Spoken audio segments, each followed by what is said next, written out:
Good morning, dear students. Government Degree and PG Arts and Commerce College Co-Education, Nagar Karnool district.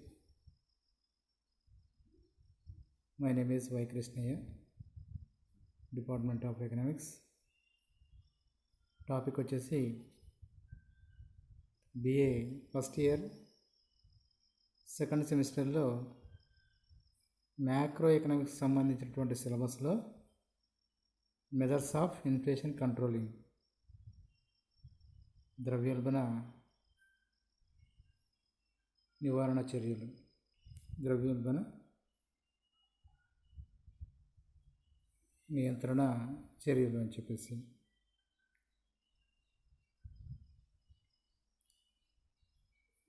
Inflation control.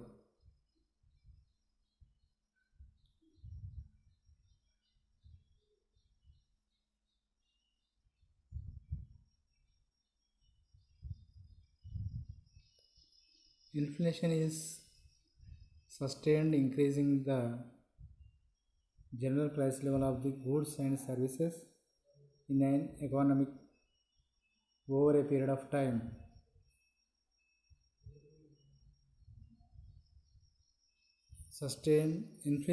Inflation is sustained increasing in the general price level of the goods and services in an economy over a period of time. ఆర్థిక వ్యవస్థలో వస్తు సేవల యొక్క ధరలు నిరంతరాయంగా పెరుగుతూ ఉండడాన్ని ద్రవ్యోల్బణ అన్నాం. ద్రవ్యోల్బణ కాలంలో ద్రవ్యం యొక్క కొనుగోలు శక్తి అనేది తగ్గుతుంది. Reduction in the purchasing power per unit of money, a loss of real value in the medium of exchange and unit of account within the economy. ప్రజల యొక్క కొనుగోలు శక్తి అనేది తగ్గుతుంది. దానివల్ల real value of in the medium of exchange and unit of account with in the economy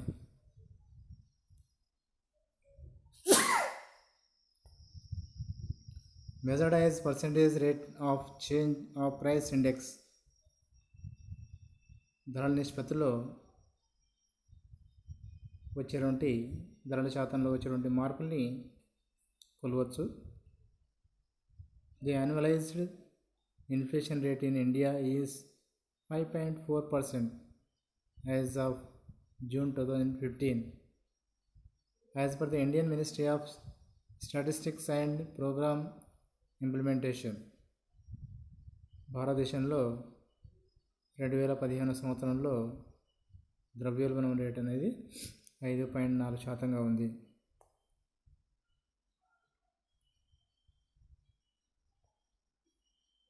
ఇకపోతే ఈ ద్రవ్యోల్బణ నివారణ చర్యలు ఏంటి?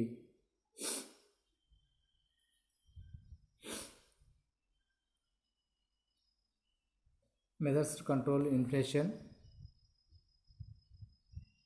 One is monetary measures, another one is fiscal measures, third one is other measures. The basic causes of the inflation are excess money supply in an economy,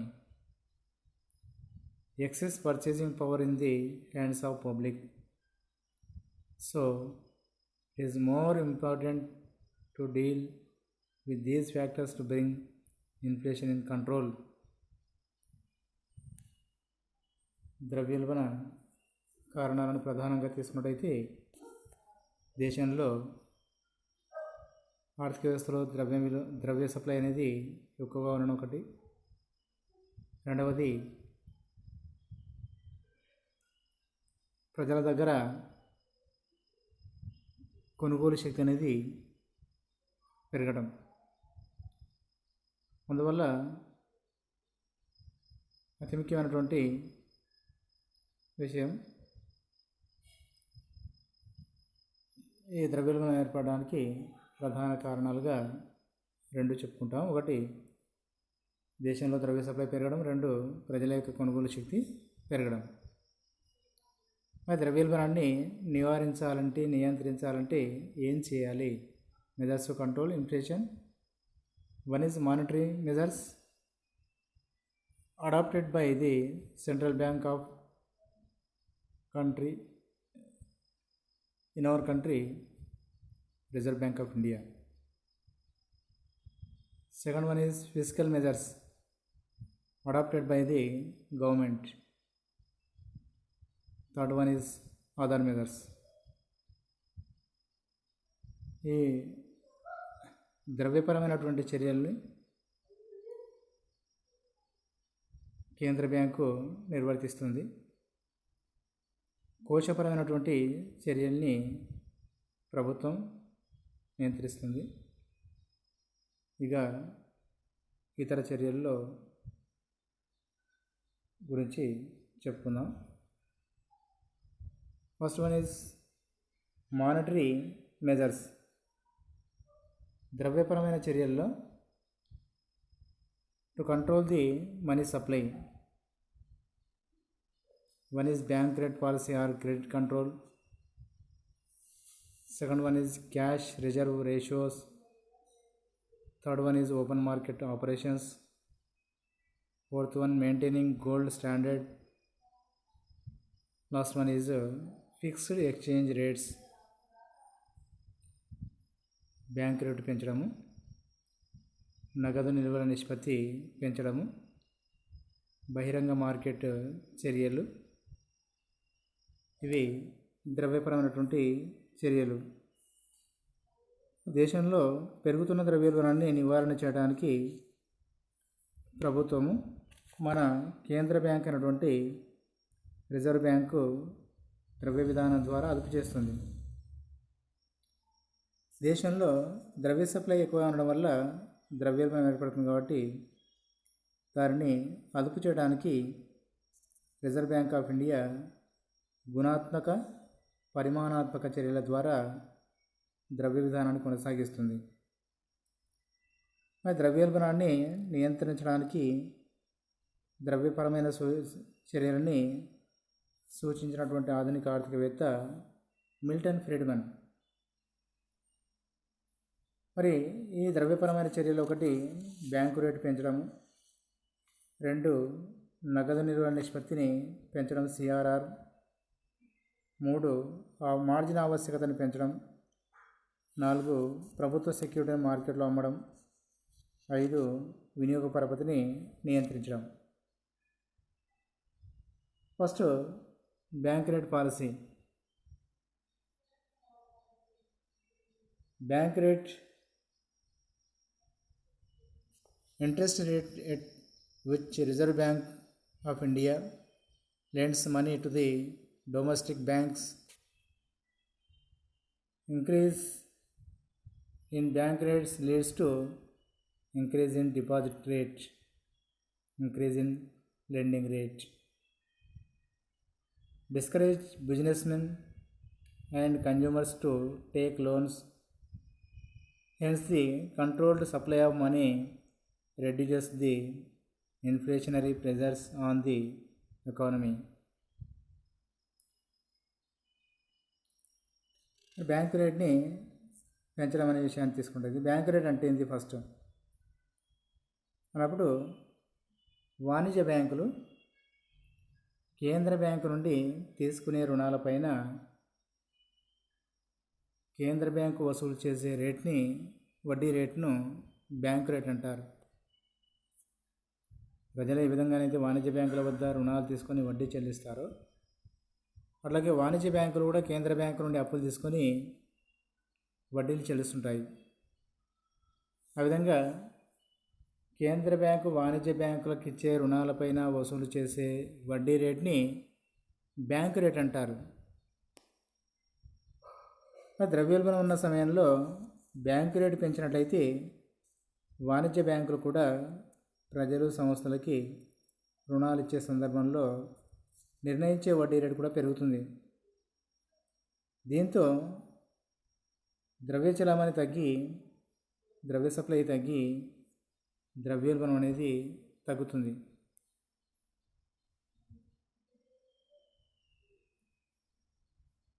తర్వాత open market operations, బహిరంగ market చర్యలు.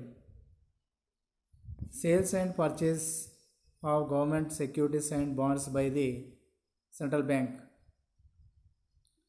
బహిరంగ మార్కెట్లో ప్రభుత్వం తరపున reserve bank of India సెక్యూరిటీలని, బాండ్లని మార్కెట్లో అమ్ముతుంది. Government securities, bonds and debentures with certain maturity period are issued by a government to raise the fund necessary to pay for its expenses. Sale of the securities in the open market helps to regulate the inflation.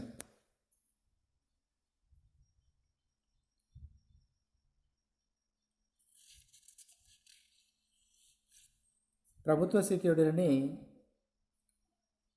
ప్రభుత్వం తరఫున reserve bank of India బహిరంగ మార్కెట్లో అమ్మడం ద్వారా ద్రవ్యోల్బణాన్ని అదుపు చేయొచ్చు. ఈ సెక్యూరిటీలని వ్యక్తులు, వాణిజ్య బ్యాంకులు కొనుగోలు చేయడం ద్వారా వారి దగ్గర ఉన్నటువంటి ద్రవ్య నిల్వలు రిజర్వ్ బ్యాంక్ ఆఫ్ ఇండియా వద్దకి చేరుతాయి. దీంతో దేశంలో ద్రవ్య చలామణి తగ్గి ద్రవ్యోల్బణం అనేది తగ్గుతుంది. Sales and purchase of government securities and bonds by the central bank. Bonds and debentures with certain maturity period are issued by a government to raise the fund necessary to pay for its expenses. Sale of the securities in the open market helps to regulate the inflation. విధంగా ప్రభుత్వ సెక్యూరిటీలని, బాండ్లని, డిబెంచర్లని reserve bank of India మార్కెట్లో అమ్మడం ద్వారా ప్రజలు, సంస్థలు కొనుగోలు చేస్తాయి. అప్పుడు ప్రజలు, సంస్థల వద్ద ఉన్నటువంటి ద్రవ్యం బ్యాంకు దగ్గరికి వెళ్తుంది. దానివల్ల దేశంలో ద్రవ్య సప్లై అనేది తగ్గి ద్రవ్యోల్బణం అనేది తగ్గుతుంది. Next, cash reserve ratio, CRR, నగదు నిల్వల నిష్పత్తి. Banks are required to hold a certain proportion of the deposit in the form of cash. Higher the cash reserve ratio, lower the amount for lending and investments with the banks. Tool for the Reserve Bank of India to control the amount that banks lend. That is to control the liquidity in the banking system and the country.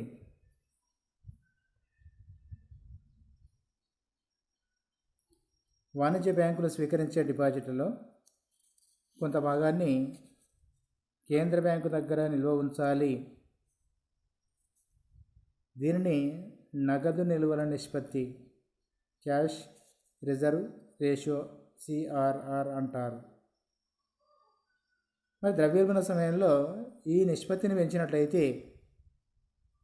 వాణిజ్య బ్యాంకులకి రుణాలు ఇవ్వగలిగే శక్తి తగ్గిపోతుంది. కాబట్టి పెట్టుబడి, ఉద్యోగిత, ఆదాయం, డిమాండ్లు తగ్గి ధరలు కూడా తగ్గుతాయి. దాటితోటి ద్రవ్యోల్బణాన్ని కొంతవరకు నివారించవచ్చు.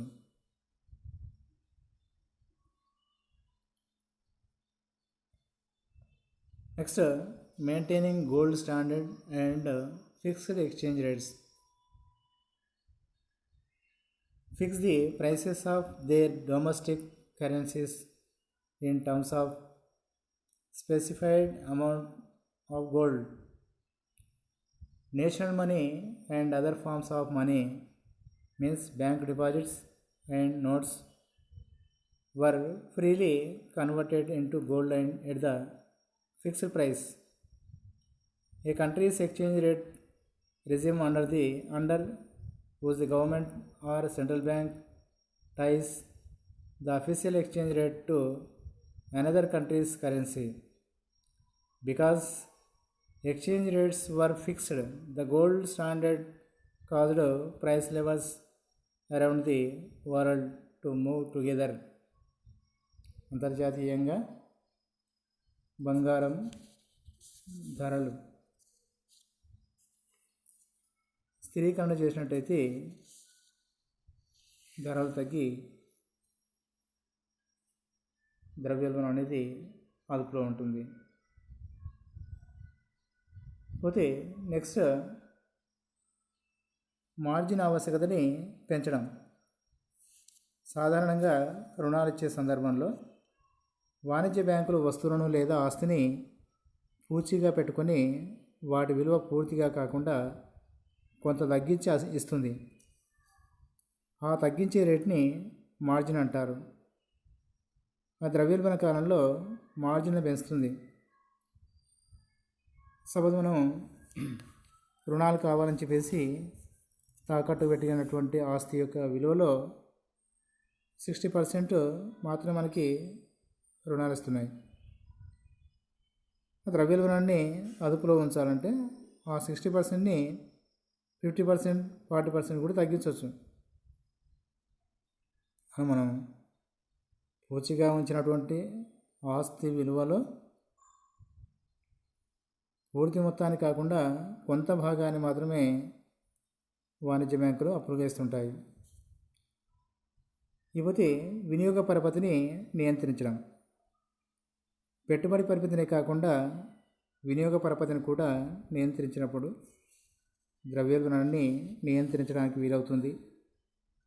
ధనికులు వినియోగించే వస్తువులని ప్రదర్శన ప్రభావం వల్ల మధ్యతరగతి కుటుంబాలు కూడా డిమాండ్ చేస్తున్నాయి. దీనికి వీలు కల్పిస్తూ వాణిజ్య బ్యాంకులు వీటికి రుణాలు ఇస్తున్నాయి. దీనివల్ల నిత్యావసర వస్తువులకు ఉపయోగించే వనరులని విలాస వస్తువులకు ఉపయోగిస్తారు. దాంతో వినియోగ పరపతిని నియంత్రించడానికి ముందుగా కట్టాల్సినటువంటి సొమ్ముని డౌన్ పేమెంట్స్ పెంచడము, వాయిదాలను పెంచడం లేదా వడ్డీ రేట్ను పెంచడం చేసినట్టయితే కొంతవరకు ద్రవ్యోల్బణాన్ని అదుపులో ఉంచిన వాళ్ళం అవుతాం. అంటే విధంగా ద్రవ్యపరమైన చర్యల్లో ఒకటి బ్యాంకు రేటు పెంచడం లేదా డిస్కౌంట్ రేటును పెంచడం, 2 నగదు నిల్వల నిష్పత్తిని పెంచడం, 3 మార్జిన్ ఆవశ్యకతను పెంచడం, 4 ప్రభుత్వ సెక్యూరిటీలని మార్కెట్లో అమ్మడం, 5 వినియోగ పరపతిని నియంత్రించడం. ఇవి ద్రవ్యపరమైన చర్యలు. ఇకపోతే నెక్స్ట్ రెండవది కోశపరమైనటువంటి చర్యలు, ఫిజికల్ మెజర్స్.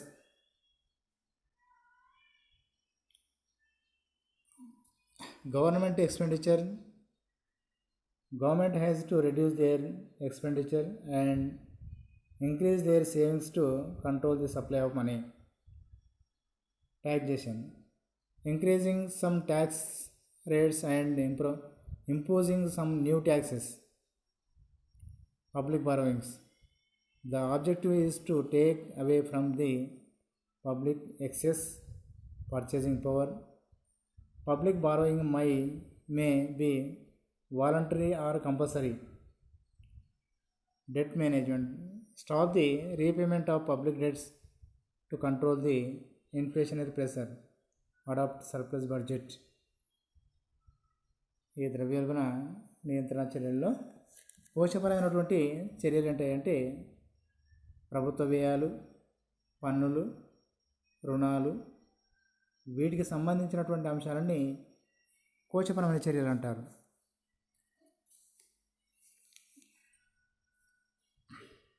ద్రవ్యోల్బణాన్ని అరికట్టేందుకు కోశ విధానాన్ని జేఎం కీన్స్ సూచించాడు.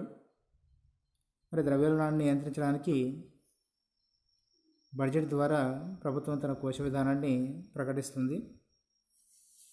దాంట్లో ముఖ్యంగా ప్రభుత్వ వ్యయము, పన్నులు విధించడం, ప్రజల వద్ద రుణాలు తీసుకోవడం, రుణ వ్యవహారాలని నియంత్రించడం, దేశంలోని ద్రవ్య విలువను పెంచడం, ఇవి కోశపరమైనటువంటి చర్యలు. మరి దీనిలో ప్రభుత్వ వ్యయం తీసుకున్నట్టయితే ద్రవ్యోల్బణ సమయంలో ప్రైవేట్ వ్యయం చాలా ఎక్కువగా ఉంటుంది. వస్తు సేవల సప్లై పరిమితంగా ఉండి ద్రవ్య చలామణి పెరగడం వల్ల ఆర్థిక వ్యవస్థ మీద చెడు ప్రభావం చూపిస్తుంది. ప్రైవేట్ వ్యయానికి విరుద్ధంగా ప్రభుత్వం తన వ్యయాన్ని తగ్గించాలి. కానీ యుద్ధ సమయంలో, అభివృద్ధి కార్యక్రమాలు జరుగుతున్న సమయంలో ఇది కుదరదు. ఆధునిక సమాజంలో ఇది సాధ్యపడదు. ప్రభుత్వం వ్యయాన్ని తగ్గిస్తే ఆర్థిక మాంద్యం వచ్చే ప్రమాదాలు ఉన్నాయి. ఇక రెండవది పన్నులు విధించడం. మరి ద్రవ్యోల్బణ సమయంలో ప్రజల వద్ద ఉన్న ఖర్చు చేయగలిగిన ఆదాయాన్ని తగ్గించడమే ప్రభుత్వం ముఖ్య ఉద్దేశం. వస్తు సేవలు మార్కెట్లో తక్కువగా ఉన్నప్పుడు ఖర్చు చేయగలిగిన ఆదాయాన్ని తగ్గించి వాటి డిమాండ్ తగ్గాలి. పన్నులు విధించినట్టయితే వారి కొనుగోలు శక్తి తగ్గి డిమాండ్ తగ్గి ధరల పెరుగుదలని నియంత్రించవచ్చు. అలాగే దిగుమతులపై విధించేటువంటి టారిఫ్ను తగ్గించినట్లయితే ఆర్థిక వ్యవస్థలో వస్తు సప్లై పెరుగుతుంది. కాబట్టి డిమాండ్ పెరిగినప్పటికీ సప్లై ఎక్కువగా ఉంటే ధరలు పెరగవు. ఇక నెక్స్ట్ మూడవది ప్రజల వద్ద రుణాలు తీసుకోవడం. ద్రవ్యోల్బణ పరిస్థితుల్లో ప్రజల యొక్క కొనుగోలు శక్తి తగ్గించడం కోసం ఎక్కువ వడ్డీని చూపించి ప్రజల వద్ద నుంచి రుణాలు ప్రభుత్వం తీసుకోవడం ద్వారా ద్రవ్యోల్బణాన్ని నియంత్రించవచ్చు. ఇందులో ఐచ్ఛికంగా ఇచ్చే రుణాలు తప్పనిసరి చేయాల్సినటువంటి పొదుపులని, దీన్ని జేమ్ కీన్స్ సూచించాడు, బలవంత పొదుపు అని చెప్పేసి. దీనివల్ల వర్తమాన కాలంలో ద్రవ్య సప్లైని నియంత్రించవచ్చు. ఇకపోతే నాలుగవది రుణ వ్యవహారాలని నియంత్రించడం. వాణిజ్య బ్యాంకులు చేసేటువంటి పరపతి సృష్టి ద్వారా దేశంలో ద్రవ్య సప్లై పెరిగి ద్రవ్యోల్బణానికి దారితీస్తుంది. అందువల్ల కేంద్ర బ్యాంకు కానీ ప్రభుత్వం కానీ వాణిజ్య బ్యాంకుల వద్ద ఉన్న సెక్యూరిటీలని రద్దు చేయాలి. దీని ద్వారా అవి రుణాలు ఇచ్చే శక్తి తగ్గిపోతుంది. చివరగా దేశంలోని ద్రవ్య విలువని పెంచడం.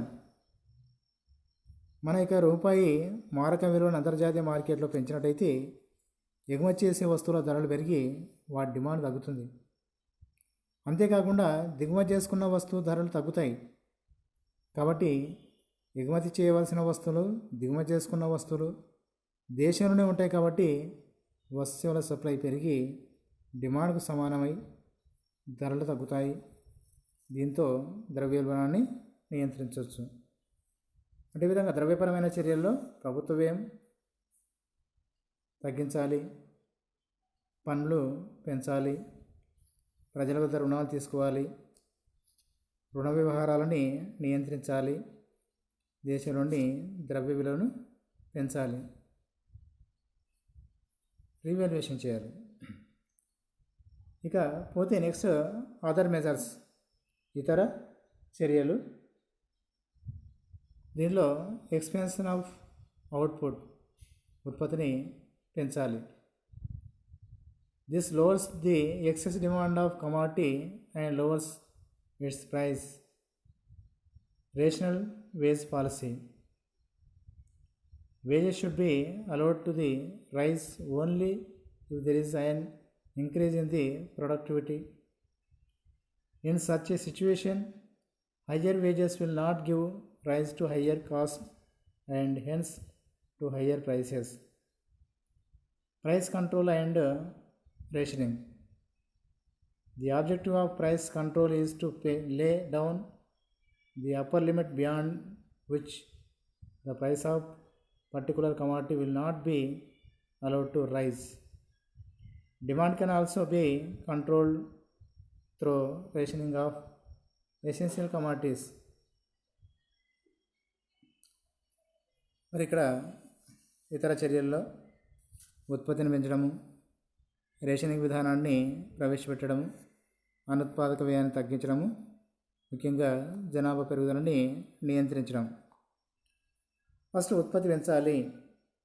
దేశంలో అనుపయుక్తంగా ఉన్న వనరులని సమర్థవంతంగా ఉపయోగించి యంత్రం యొక్క పూర్తి సామర్థ్యం ఉపయోగించుకోవడం ద్వారా, శ్రామికుల సామర్థ్యం పూర్తిగా ఉపయోగించుకోవడం ద్వారా ఉత్పత్తిని గరిష్ట స్థాయిలో పెంచి డిమాండ్కి అనుగుణంగా సప్లై పెరిగి ద్రవ్యోల్బణం కంట్రోల్లో ఉంటుంది.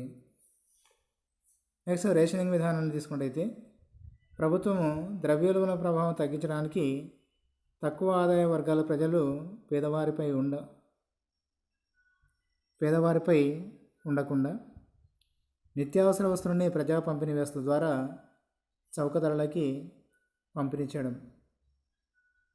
ఇక మూడవది అనుత్పాదక వ్యయం తగ్గించడం. ప్రభుత్వం, వ్యక్తులు, సంస్థలు అనుత్పాదక వ్యయం తగ్గించడం ద్వారా కూడా ద్రవ్యోల్బణాన్ని నియంత్రించవచ్చు. చివరగా జనాభా పెరుగుదలని నియంత్రించడం. జనాభా పెరుగుదల రేటు సాధ్యమైనంత వరకు తగ్గించగలిగినట్లయితే డిమాండ్ని తగ్గించవచ్చు. దీని ద్వారా ద్రవ్యోల్బణాన్ని నియంత్రించవచ్చు. ఈ విధంగా ద్రవ్యోల్బణాన్ని అరికట్టేందుకు, నియంత్రించేందుకు ద్రవ్యపరమైన చర్యలు చేపట్టాలి, కోశపరమైన చర్యలు చేపట్టాలి, ఇతర చర్యలను కూడా తీసుకోవాలి. ద్రవ్యపరమైన చర్యల్లో 1 బ్యాంకు రేటు పెంచడం, 2 నగదు నిల్వ నిష్పత్తి పెంచడం, 3 మార్జిన్ ఆవశ్యకతను పెంచడం, 4 ప్రభుత్వ సెక్యూరిటీలని మార్కెట్లో అమ్మడం, 5 వినియోగ పరపతిని నియంత్రించడం. ఇక కోశపరమైన చర్యల్లో ప్రభుత్వ వ్యయము తగ్గించాలి, పన్నులు విధించాలి, ప్రజల వద్ద రుణాలు తీసుకోవాలి, రుణ వ్యవహారాలు నియంత్రించాలి, దేశంలోని ద్రవ్యం విలువని పెంచాలి.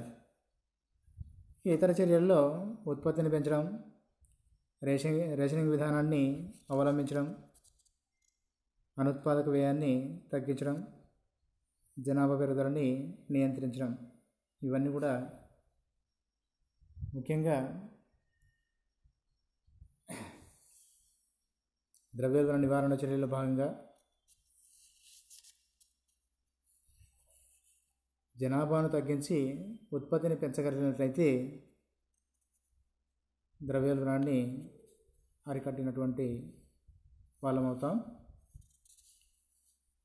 కాబట్టి ఇటు జనాభా తగ్గుతుంది, అటు ధరలు కూడా తగ్గుతాయి. ద్రవ్యోల్బణం అనేది నియంత్రించబడుతుంది. కాబట్టి రోగం వచ్చిన తర్వాత నయం చేసుకుందామనే కంటే రోగం రాకుండా కాపాడుకోవడమే ఉత్తమమైనటువంటి మార్గం. కాబట్టి ధరలు పెరగకుండా కాపాడుకోవడం ఎంతైనా ఆవశ్యకమైన విషయాన్ని గుర్తుంచుకోవాలి. ఇది ఈరోజు మనం చెప్పుకున్నటువంటి టాపిక్. ద్రవ్యోల్బణాన్ని నివారించాలంటే ఏ రకమైన చర్యలు చేపట్టాలి అనేటువంటి విషయం. So thank you everybody.